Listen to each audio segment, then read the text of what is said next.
Hola, bienvenidos a esta inmersión profunda en el mundo de Platón. Sabemos que te interesa comprender sus ideas sobre el conocimiento, la ética, la justicia. Así que vamos a explorar algunos extractos de un libro que nos has enviado sobre este gigante del pensamiento. Un viaje apasionante. Ujú. Adentrarse en el universo platónico es como abrir una ventana a la historia misma del pensamiento occidental. Totalmente. Y creo que para entender a Platón primero debemos entender el contexto en el que vivió. Platón nació en Atenas en una época de gran agitación, ¿verdad? Sí, en el siglo I antes de Cristo, un periodo de grandes cambios sociales y políticos. Mm. Y un evento que marcó profundamente a Platón fue la ejecución de su maestro, Sócrates, por la democracia ateniense. Imagínate el impacto. Es que es casi una paradoja, ¿no? Que la democracia, un sistema que en teoría busca la justicia y la libertad, acabe condenando a un hombre que buscaba la verdad. ¿Cómo pudo afectar esto a la visión que Platón tenía de la democracia? Esa experiencia sin duda influyó en su pensamiento. Platón se dedicó a buscar un sistema filosófico que pudiera abordar estas contradicciones. Y una de las claves para comprenderlo es la famosa teoría de las ideas. Ah, las ideas. Un concepto clave en la filosofía de Platón. ¿Puedes explicarnos de qué se trata? Claro, imagina que solo ves las sombras de los objetos proyectadas en la pared de una cueva. Para Platón, el mundo que percibimos con nuestros sentidos es como esas sombras, una copia imperfecta de una realidad superior, el reino de las formas o ideas. O sea que para Platón existe un mundo de ideas perfectas e inmutables, que son la verdadera esencia de las cosas. Y nuestro mundo material es solo un reflejo imperfecto de ese mundo. Pero ¿cómo accedemos a esas ideas? Para Platón, el alma juega un papel fundamental en este proceso. El alma, a diferencia del cuerpo, es inmortal y preexiste al cuerpo. Es la sede de la razón, nuestro puente hacia el reino de las ideas. Entonces es a través del alma que podemos acceder a ese conocimiento superior. Es como una especie de recuerdo de lo que ya sabíamos antes de nacer. Exactamente. Platón creía en la teoría de la reminiscencia, la idea de que el alma, antes de unirse al cuerpo, habitaba en el mundo de las ideas y contemplaba la verdad. El aprendizaje en esta vida no es más que un recordar, un volver a conectar con ese conocimiento innato. Me encanta esa idea. Es como si lleváramos un tesoro de sabiduría dentro, esperando a ser descubierto. ¿Y esta teoría de las ideas cómo se relaciona con la ética y la justicia? Buena pregunta. Para Platón, las ideas no solo explican el conocimiento, sino que también son la base de la moral. Existe la idea de justicia, la idea de belleza, la idea del bien. Ya veo. Entonces, para vivir una vida justa y ética, debemos intentar acercarnos a esas ideas perfectas, ¿no? A través de la razón y el conocimiento. Exactamente. La razón es lo que nos permite acceder al mundo de las ideas y por lo tanto nos guía hacia la virtud. Y para ilustrar esta lucha interna del alma por alcanzar la virtud, Platón utiliza la analogía del carro alado. Ah, sí, la recuerdo vagamente. Puedes recordárnosla. Con gusto. Imagina un carro tirado por dos caballos, uno blanco, que representa al espíritu noble, y otro negro, que simboliza los deseos desenfrenados.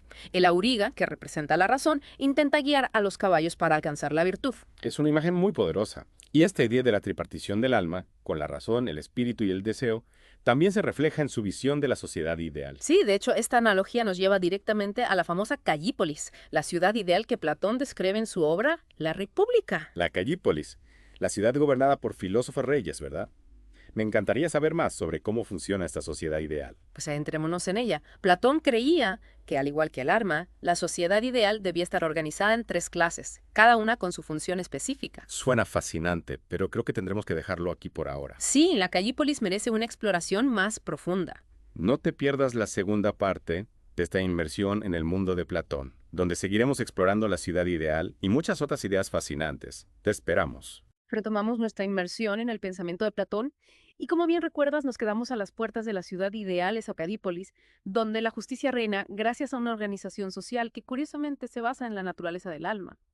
La Calípolis, un concepto que despierta mucha curiosidad, pero que desde nuestra perspectiva actual podría parecer un poco rígida, ¿no crees? Con esas clases sociales tan definidas, cada una con su función específica, como si fuera un gran engranaje en el que cada pieza tiene un lugar predeterminado. Es cierto que esa idea de una sociedad tan estratificada puede resultar un tanto chocante para nuestra mentalidad moderna más acostumbrada a la movilidad social. Sin embargo, para Platón, esta estructura era la clave para alcanzar la armonía y la justicia en la sociedad. Debemos recordar que él veía la división y el conflicto como características inherentes a la naturaleza humana y la Callípolis era su respuesta a ese desafío. Entiendo, entonces para Platón el orden social era un reflejo del orden interno del alma tripartita que escribíamos antes, pero ¿cómo se traduce esto en la práctica? ¿Quiénes serían esos guardianes, esos guerreros y esos productores que mencionábamos? Explícamelo como si yo no supiera nada de Platón. Con gusto imaginemos la Calípolis como una ciudad con tres grandes grupos de ciudadanos, cada uno con una función vital. En la cima estarían los guardianes, que serían los filósofos reyes para Platón. Estos serían individuos excepcionales cuyas almas racionales han alcanzado el conocimiento del bien, de la justicia, de la verdad. Su virtud principal sería la sabiduría y su función, gobernar con justicia y sabiduría, buscando siempre el bienestar de toda la ciudad. Casi nada. Serían como los sabios que guían a la ciudad hacia el bien común. Pero claro, para Platón la sabiduría no era un simple conocimiento intelectual, ¿verdad? Implicaba también una profunda dimensión moral. Exacto. El filósofo rey no solo conoce el bien, sino que lo vive, lo encarna en sus acciones. Y su objetivo principal no sería acumular poder o riqueza, sino guiar a la ciudad hacia el bien común, poniendo siempre los intereses de la comunidad por encima de los suyos propios. Ya veo, ¿y los guerreros qué papel jugarían en esta ciudad ideal? Si no me equivoco, su virtud sería el valor, ¿verdad? Así es, los guerreros o auxiliares serían aquellos ciudadanos con almas irascibles en las que predomina el espíritu, el ímpetu. La valentía, su función sería defender la ciudad de cualquier amenaza externa y también mantener el orden interno siempre bajo la guía de los filósofos reyes. Serían como los guardianes de la seguridad y la justicia dentro de la ciudad, un poco como los caballeros medievales, ¿no? Valientes, leales, dispuestos a sacrificarse por la ciudad. Sí, esa es una buena comparación, pero con una diferencia fundamental para Platón. El valor de los guerreros debía estar siempre sujeto a la razón, guiado por la sabiduría de los filósofos reyes. De lo contrario, el valor se convertiría en mera brutalidad, en un peligro para la propia ciudad. Es decir, que incluso la fuerza debía estar al servicio de la justicia y el bien común. Y por último hablemos de los productores. ¿Cuál sería su lugar en este sistema? Su virtud principal sería la templanza, ¿no es así? Correcto, los productores serían aquellos ciudadanos con almas apetitivas en las que predomina el deseo, las necesidades materiales. Su virtud principal sería la templanza, el autocontrol, la capacidad de moderar sus apetitos para contribuir al bienestar general, y su función proveer a la ciudad de todo lo necesario para su subsistencia, alimentos, vivienda, herramientas, etc. O sea, serían los trabajadores artesanos comerciantes, la base material de la sociedad. Pero Platón los consideraba inferiores a las otras clases. No, en absoluto. Para Platón, cada clase social era esencial para el buen funcionamiento de la ciudad. La justicia se alcanzaba cuando cada parte cumplía su rol en armonía con el todo, como en una orquesta donde cada instrumento tiene su propia melodía, pero todas juntas crean una hermosa sinfonía. Me gusta esa imagen de la orquesta, cada uno con su función, pero todos contribuyendo a un fin común y hablando de armonía y belleza. ¿Cómo encajaba el arte en esta ciudad ideal? Si mal no recuerdo, Platón era bastante crítico con él. Sí, Platón veía en el arte, especialmente en la poesía, y el teatro, un peligro para la razón. Consideraba que el arte, al apelar las emociones, podía distorsionar la percepción de la verdad y alejar a los ciudadanos del camino hacia el bien. Pero no era Platón un maestro en el uso de mitos y alegorías, y no son eso también formas de arte. ¿Cómo se explica esta aparente contradicción? Buena pregunta. Es cierto que Platón utilizaba mitos y alegorías en sus diálogos, pero lo hacía con un objetivo pedagógico para ilustrar conceptos abstractos y facilitar la comprensión, y siempre advertía que los mitos no debían tomarse como verdades literales, sino como herramientas para la reflexión, para estimular el pensamiento crítico. Entiendo, es como si el arte en manos de alguien sabio pudiera ser un instrumento para guiar hacia la verdad, pero también un arma peligrosa si se usaba para manipular las emociones. Pero volvamos a la ciudad ideal. ¿Cómo se aseguraría Platón de que los gobernantes fueran realmente esos filósofos reyes sabios y justos que describe? Ahí es donde entra en juego la educación, un pilar fundamental en el sistema platónico. De hecho, Platón describe con gran detalle un extenso programa educativo para los futuros guardianes que se extendería durante décadas desde la infancia hasta la madurez. Décadas. Eso sí que es una formación completa. ¿Y en qué consistiría este programa educativo para los futuros líderes? Comenzaría con una sólida formación en matemáticas y filosofía para desarrollar la capacidad de razonamiento abstracto y acceder al conocimiento de las ideas. Pero también incluiría una formación física y moral rigurosa para fortalecer el cuerpo y el espíritu, forjando ciudadanos virtuosos y capaces de gobernar con sabiduría. Una educación integral que buscaba formar no solo intelectos brillantes, sino también almas nobles y justas, suena ambicioso, pero era realmente posible alcanzar esta ciudad ideal. No era una utopía inalcanzable.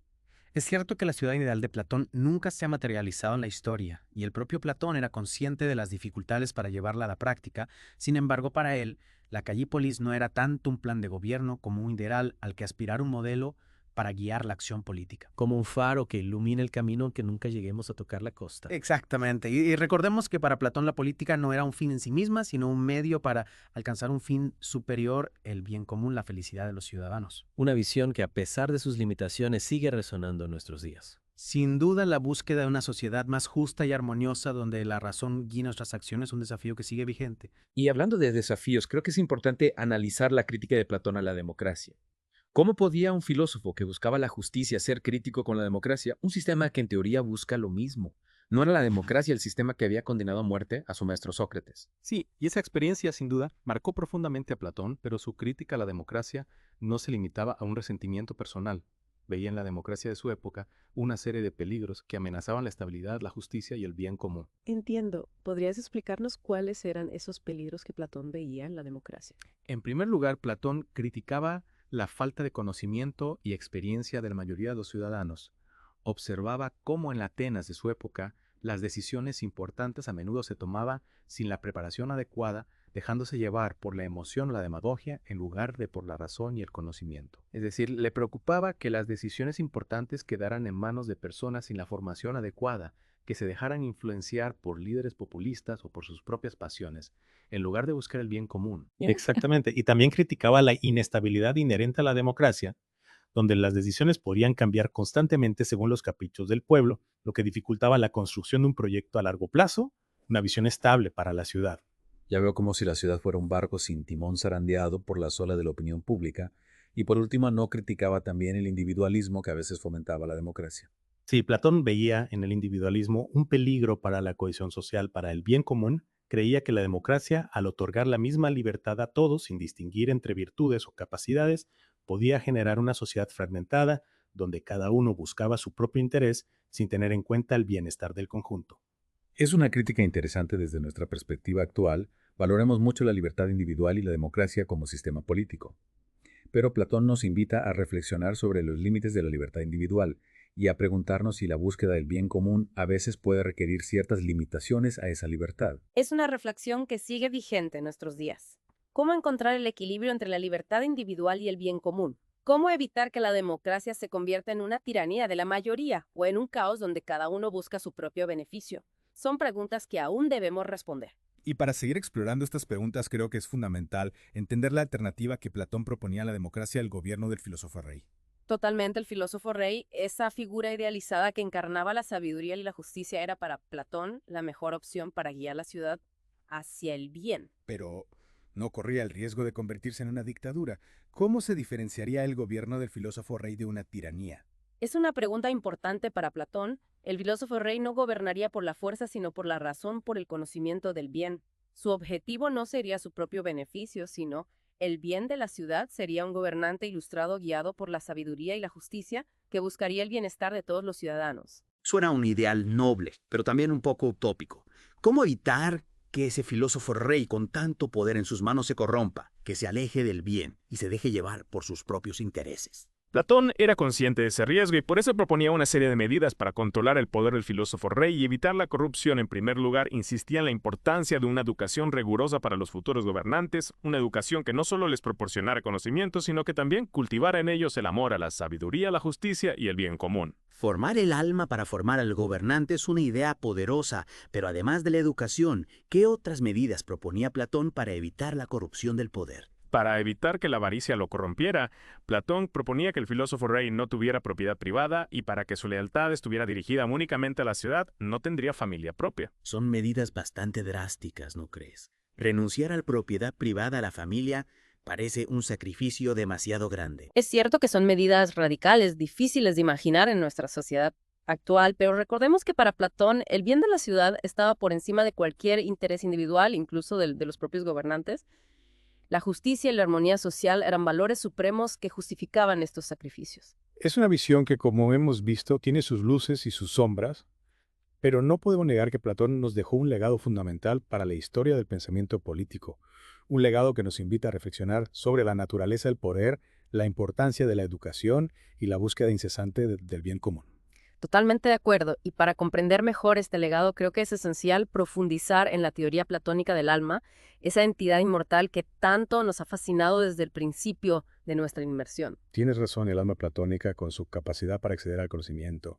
Y la virtud es la clave para entender la ética, la política y la metafísica de este gran filósofo. Exacto. Y en la tercera parte de nuestro viaje nos adentraremos en los misterios del alma, explorando su naturaleza, su destino y su relación con el cuerpo. Un viaje fascinante que nos espera. No te pierdas la gran final de esta inmersión en el mundo de Platón. Te esperamos. De vuelta a la inmersión platónica. Y si mal no recuerdo, nos quedamos en la antesala de uno de los conceptos más fascinantes y enigmáticos de la filosofía de Platón. El alma es un tema que siempre me ha intrigado. El alma, un concepto que ha cautivado a pensadores, poetas y místicos durante siglos. Para Platón, no se trataba de un simple soplo de vida, como se creía en algunas culturas antiguas. Era algo mucho más profundo, con una naturaleza propia y un destino que trascendía la vida terrenal. Exacto. Para Platón, el alma era la esencia misma del ser humano, la sede de la razón, el conocimiento y la virtud. Y a diferencia del cuerpo, que es material cambiante y perecedero, el alma era inmortal y eterna. Es una idea que me llena de preguntas. ¿Cómo llegó Platón a esta conclusión?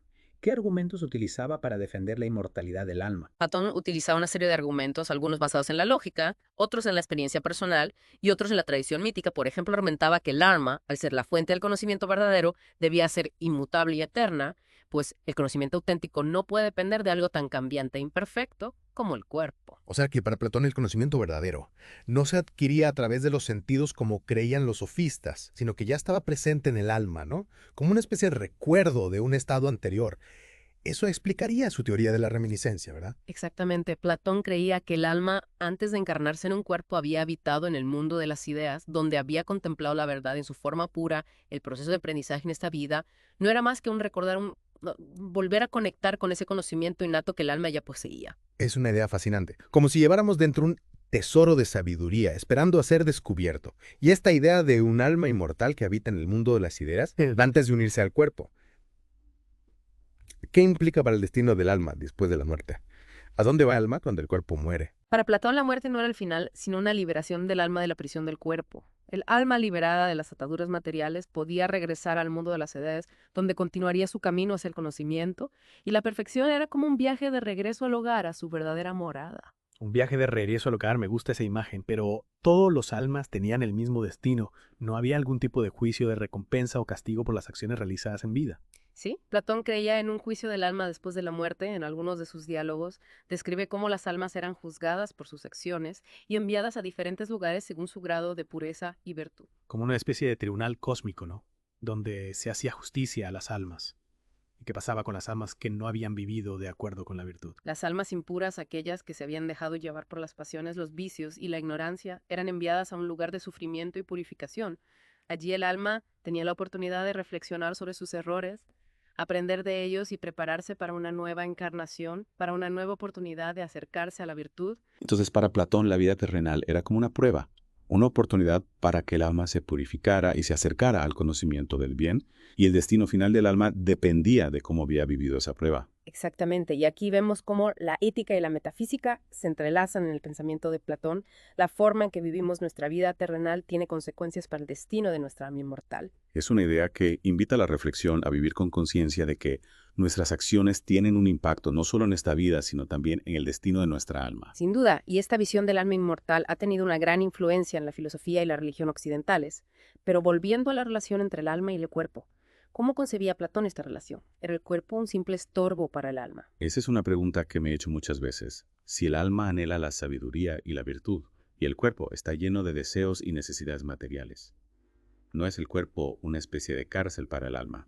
Para Platón, el alma y el cuerpo eran dos entidades distintas, aunque interconectadas. El alma era la parte superior, la racional, la divina, mientras que el cuerpo era la parte inferior, la material, la perecedera. Con una especie de carro y su conductor, ¿no? El alma, la auriga, intenta guiar al carro, el cuerpo por el camino de la vida, pero a veces los caballos se desbocan y el carro se desvía al camino. Esa es una excelente analogía, pero recordemos que para Platón esta relación no era siempre armoniosa. El cuerpo, con sus deseos y pasiones, podía distraer al alma de su verdadero objetivo, la búsqueda del conocimiento y la virtud. Una lucha constante entre la razón y el deseo, ¿no?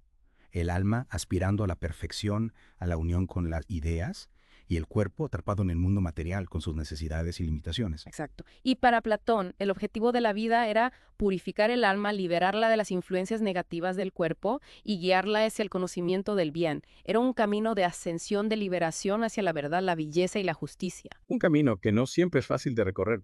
pero que nos ofrece la posibilidad de alcanzar la verdadera felicidad.